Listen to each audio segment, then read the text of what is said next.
대우조선해양 하청 노동자들이 처우 개선을 요구하며 오늘로 48일째 장기 파업을 이어가고 있습니다.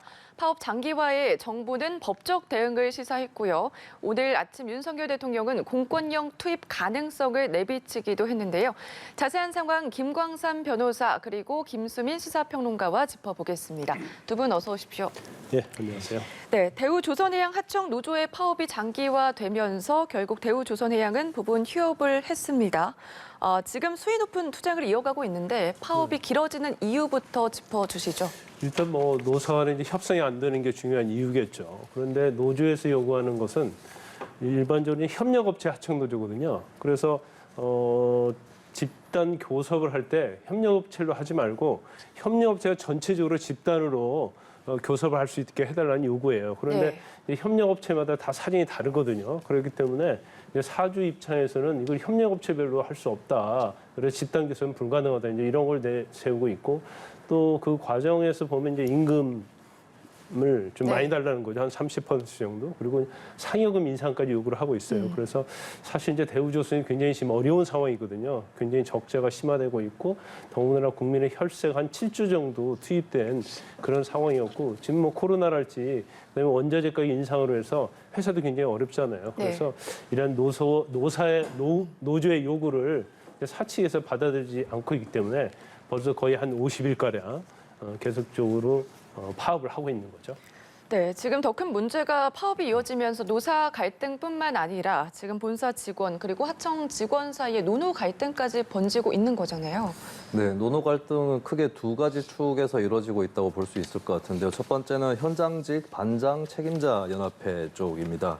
이쪽이 이제 아무래도 반장이라든지 책임자들이 원래 이제 공장에서 관리를 하던 그런 사람들인데 이쪽이 이제 하청 노동자들하고 좀 갈등이 있는 그런 상황이고 하청 노동자들의 주장에 따르면은 얼린 생수병을 던졌다든가 물품을 훼손했다든가 이런 주장도 나오고 있습니다. 양쪽 간에 좀 갈등, 충돌이 일어나고 있는 그런 상황이고 두 번째는 이제 민주노총 소속의 이제 대우조선지회라고 볼 수 있는데 이쪽이 이제 아무래도 원청 노동자다 보니까 같은 민주노총이라고 할지라도 좀 이해관계가 다를 수 있습니다. 그리고 하청 노조의 파업으로 인해서 어찌됐건 간에 생산의 차질이라든지 피해 이런 것들이 예상이 되고 있기 때문에 좀 투쟁의 방향을 바꾸자라고 하는 그런 좀 강한 권유를 하고 있는 그런 상황이고 이를테면 이제 원청에 대한 그 투쟁보다도 산업은행이라든지 이런 대주주에 대한 투쟁으로 옮겨가자라고 하는 것인데 이것도 투쟁의 방식에 관한 부분이기도 하지만은 투쟁 방향에 대한 것으로 또 하청 노조 입장에서 읽을 수 있기 때문에 양측 간의 또 노노 갈등도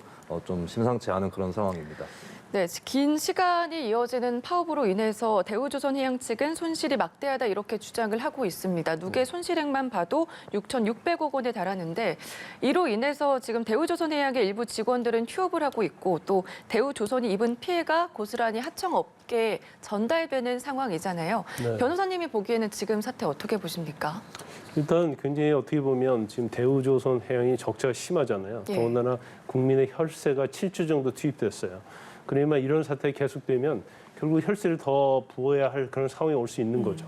그럼 결과적으로 국민의 세금이 나가는 거거든요. 그래서 이제 노사 간에 이제 갈등 없이 잘 진행되면 좋겠지만 아마 사측도 마찬가지로 이유가 있을 거고요. 노조 측도 마찬가지겠죠. 근데 지금 파업을 하고 있는 노조가 이제 하청업체단 말이에요. 근데 하청업체인데 원칙적으로 이제 대우조선해양이면 원청업체에서 파업을 해야 하는데 실질적으로 협력업체에 있는 이제 하청업체 노조들이 이렇게 파업을 하고 있기 때문에 더 노사 간에 협의하는 데서 굉장히 더 문제점이 많이 있는 것 같아요. 그런데 이제 한 가지 근본적인 문제점이 있죠. IMF 이후에 이제 대우조선해양이 이제 구조조정됐지 않습니까? 그럼 구조조정이 되면 사실 이제 채권도 관리하에 들어가는 거예요. 그러면 일반적으로 자본주의 국가에서 어떤 기업의 운영 자체는 이제 경쟁의 근거에서 해야 하고요. 그런데 어떻게 보면 이제 산업은행이 채권단으로서 관리를 하고 있는데 이제 그러다 보면 기업의 특수성이 반영이 되지 않을 수 있다는 거죠. 그래서 관리 차원에서 예를 들어서 지금 대우조선해양 사장 같은 경우에도 근본적으로 따지면 이제 정부에 임명하는 그런 절차거든요. 그러면 과연 어떤 자본주의에서 이제 경쟁적으로 살아남을 수 있느냐 이런 부분에 있어서는 굉장히 좀 취약한 부분이 있다. 물론 우리가 뭐 자본주의 원리만 가지고 얘기를 할 수는 없지만 구조조정 기업의 좀 특수성이 이런 걸 가지고 있는 것 같아요. 그러다 보니까 노사 갈등도 굉장히 예. 심하고 경우에 따라서는 굉장히 적자가 장기화되는 경우가 많이 있거든요. 그래서 사실 이러한 구조조정이 실질적으로 필요하느냐 이제 그런 부분에서도 상당히 많이 논란이 있었어요. 네. 그렇지만 워낙 대우조선해양이 큰 기업이고 우리나라에서 조선이 차지하는 비중이 크기 때문에 결국 구조조정을 한 것인데 그런 것들이 결과적으로 뭐 요즘과 같은 그런 사태를 낳고 있지 않나 싶습니다. 네, 지금 상황이 IMF 이후 구조조정의 결과물이자 채권단 관리를 받는 적자 기업의 숙명이다 이렇게 분석을 해주셨는데 평론가님은 어떻게 보십니까? 네, 일단 뭐 지금까지 누적돼 왔던 문제들이 불거지고 있고 그래서 이 문제는 뭐 공권력 투입의 차원을 넘어서서 좀 궁극적인 해법을 이번에 찾아야 된다는 생각이 강하게 듭니다. 이 네. 대우조선해양의 지금 하청 노동자들이 파업을 하고 있는데 사실 하청 노동자들이 비중이 굉장히 큰 곳이 이 조선업계이기도 하거든요. 하청 노동자들 같은 경우는 이제 숙련공들도 상당히 많은데 근데 이제 최저임금 수준의 임금을 받아왔다라고 하는 것인데 이것이 이제 하청 노동자 쪽에 좀 업무라든지 비중 또 부담 이런 것들이 가중이 되어 왔고 하청대로 이제 참지 못하겠다라고 하는 이런 상황에 또 처해져 있는 것 같습니다. 근데 궁극적으로는 이게 좀 문제를 크게 봐야 될 것은 이제 현장에서 그냥 하청 안에서 노사가 해결할 수 있는 사안인가라고 했을 때 현재 하청업체가 이제 원청으로부터 기성금을 받고 이제 집행을 하는 것인데 기성금에 대해서 원청은 올려줬다라고 주장을 하고 있고 하청의 사측 쪽은 올라가는 게 없었다. 우리도 힘들다 이렇게 주장을 하고 있거든요. 그러니까 기본적인 이 어떤 자금 여력이라든지 여기에 대해서도 판단이 엇갈리고 투명한 정보를 알 수 없는 이런 상태까지 지금까지 치달아 왔다라고 하는 것입니다. 여기에 대해서는 이제 원청에서도 좀 특별하게 책임 의식을 느낄 필요가 있고 또 채권단이라든지 산업은행 나아가서 정부 여기까지도 한국 조선산업의 미래를 좀 내다본다는 그런 생각으로 궁극적인 해법을 마련해야 되는 상황이 아닌가 그렇게 보여집니다. 네, 이 사태로 대우조선해양의 이제 큰 피해뿐만 아니라 한국 조선업의 위상도 흔들릴 위험이 있다 이런 분석도 있더라고요. 그동안에 쌓은 신뢰가 아무래도 무너질 수 있다 이런 우려 때문인 것 같은데 그래서 이 사태를 조속히 해결해야 된다 이런 입장인 거잖아요.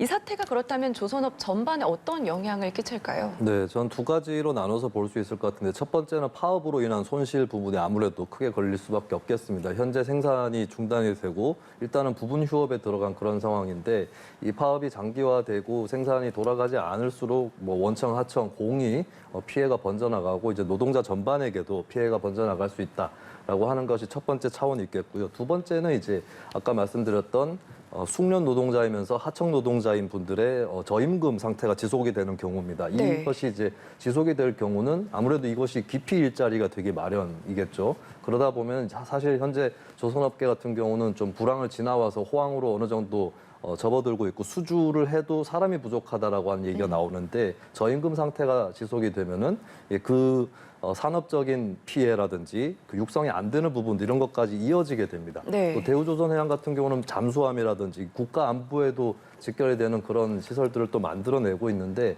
이게 결국에 노동자 저임금이 산업에 대한 침체 그리고 국가 안보까지 이어질 수 있다라고 하는 거. 그래서 하청 노동자들의 파업으로 인한 손실이라든지 이런 거에 대해서 당연히 걱정을 할 수밖에 없겠지만 또 한편으로 생각해야 될 것은 이 저임금 상태가 언제까지 지속 가능한 것인가 이것도 같이 한번 생각을 해봐야 될 것 같습니다. 네, 그래서 윤석열 대통령이 관계장관 회의를 열고 노동 투쟁 현장에서의 불법을 근절하겠다 그런 강한 의지를 내비쳤는데 정부가 개입할 가능성은 어떻게 보십니까? 저는 가능성이 충분히 있다고 봐요. 특히 이제 보수 정권에 있어서는 노조였던 불법 파업에 대해서는 굉장히 강하게 대응하고 있지 않습니까? 그래서 뭐 참을 만큼 참았다 그런 얘기를 하고 있고요.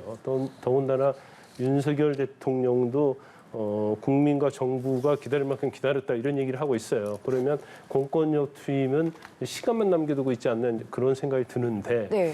사실 이러한 노조 파업이 길어지면요. 사실은 지금 하청 협력업체의 노조에게도 사실 좋을 수는 없어요. 왜냐하면 지금 한 100개 넘는 하청업체들이 있거든요. 그런데 지금 7개 하청업체가 폐업 또는 도산했다고 그럽니다. 근데 이게 장기화되면 결국 대우중공업과 관련된 협력업체들이 계속 줄도산할 가능성이 커요. 네. 그러면 결국 노조 파업 자체는 근로조건 개선을 위해서 파업한 거 아닙니까? 근데 그러한 근로조건 개선도 요구할 수 있는 근거가 되는 그런 회사가 없어지는 것이기 때문에 노조도 어느 정도 좀 양보를 해야 한다고 보고요. 근데 사측은 실질적으로 정부의 입김이 좀 많이 작용한다고 봅니다. 네. 왜냐하면 이 구조조정으로 인해서 주채권은행이 이제 산업은행 아닙니까? 산업은행은 결국 국가에서 주류한 공공은행이기 때문에 결국 산업은행의 태도 또 정부의 태도 따라서 이 노조의 협상이 진행이 될 거라고 봐요. 그래서 사측도 마찬가지고요. 노조 측도 마찬가지고 한 발 양보해서 공권력을 투입하는 그러한 일은 좀 없었으면 좋겠다 그런 생각을 해봅니다. 네, 정부가 직접 나설 가능성 당연히 있다 이렇게 말씀을 해주셨는데 지금 사자회담도 사태 해결의 실마리로 주목을 받고 있거든요. 지금 노조가 요구하는 임금 인상폭을 감당할 수 있을지에 대한 여부 그리고 노조가 요구보다 낮은 인상률을 받아들일지의 여부 최대 관건이 되겠는데 어떻게 이 해결될 수가 있을까요? 저는 며칠 사이에 조금은 더 해결 가능성이 올라간 부분이 분명히 있다고 보는데요. 네. 노조에서 요구를 했던 것이 30% 인상이었습니다. 근데 이거에 대해서 다시 10% 수준으로 낮춰서 요구를 했기 때문에 네. 그만큼은 좀 타결 가능성이 올라갔다라고 볼 수 있겠죠.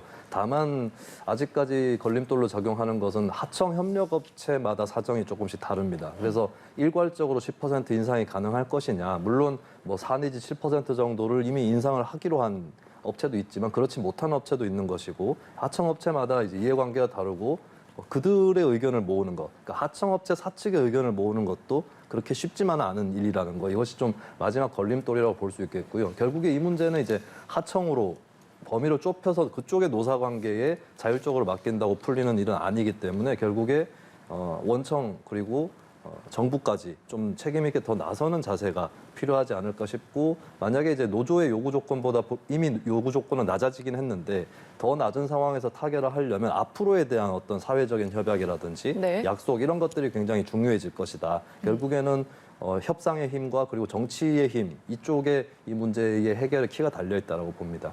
네. 그리고 앞으로 학예 휴가도 이어질 예정이라서 이전에 되지 않으면 피해가 막대하다 이런 얘기도 나오고 있는데 이것에 대해서는 어떻게 생각하시는지요? 아마 정부에서 좀 적극적으로 나설 거예요. 그래서 행안부 장관이랄지 이제 고용노동부 장관도 사실 이제 현장을 좀 방문하겠다고 그럽니다. 예. 그러면 어느 정도의 어떤 타협점이 나올 가능성이 크다고 볼 수 있고요. 그다음에 23일부터 이제 휴가에 들어가거든요. 휴가에 들어가게 되면 사실 현재 노조의 파업이 과연 어느 정도 효과를 볼지 모르겠어요. 그렇기 때문에 지금 예상키로는 공권력 투입이 되지 않으면 휴가 돌입하기 전에 협상이 될 수도 있지 않겠는가.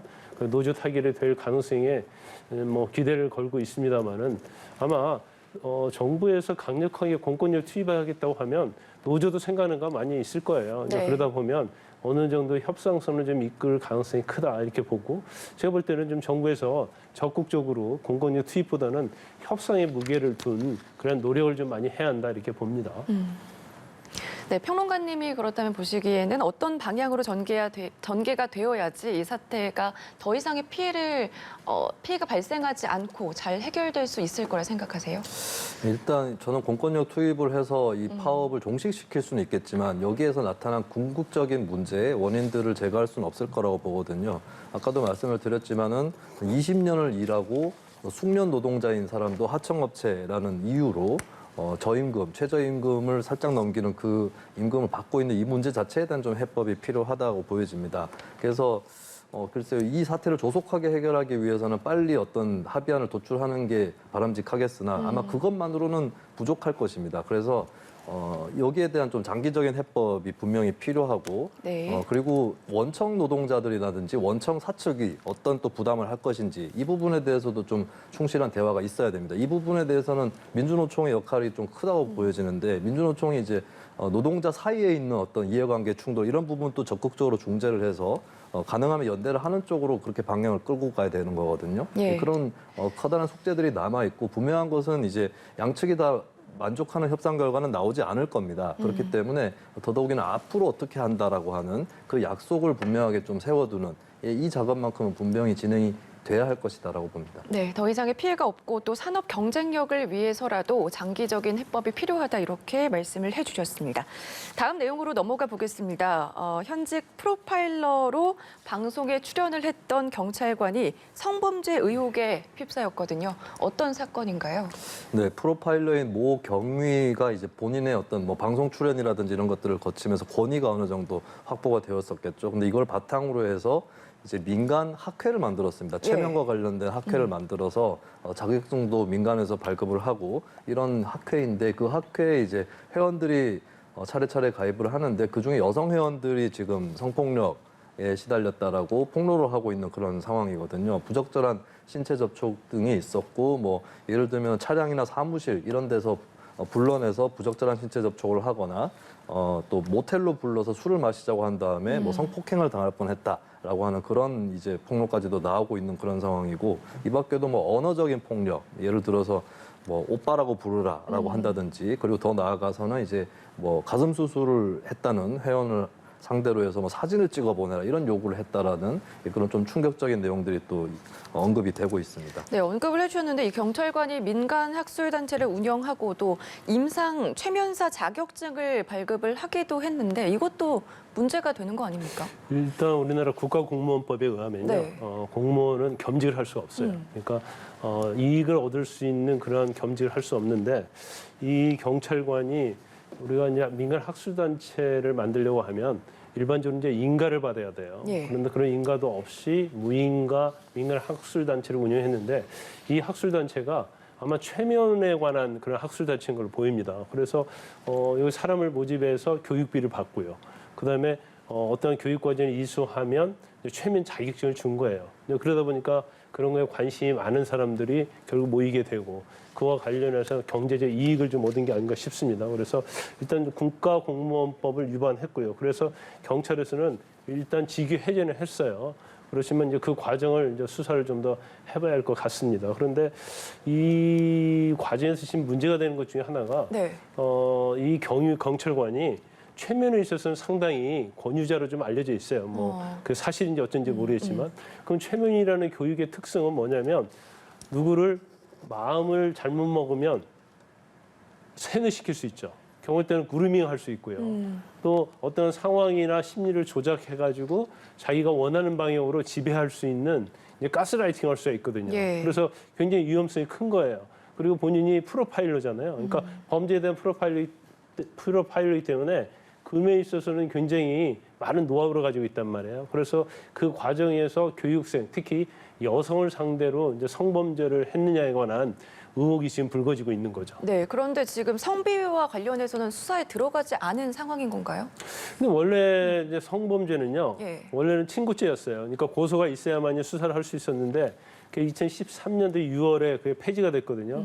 그래서 일단 성범죄와 관련된 부분은 피해자의 고소가 없다 할지라도 수사를 할 수 있습니다. 그런데 수사를 시작한다 하더라도 피해자가 협조를 안 하면 수사를 할 수 없거든요.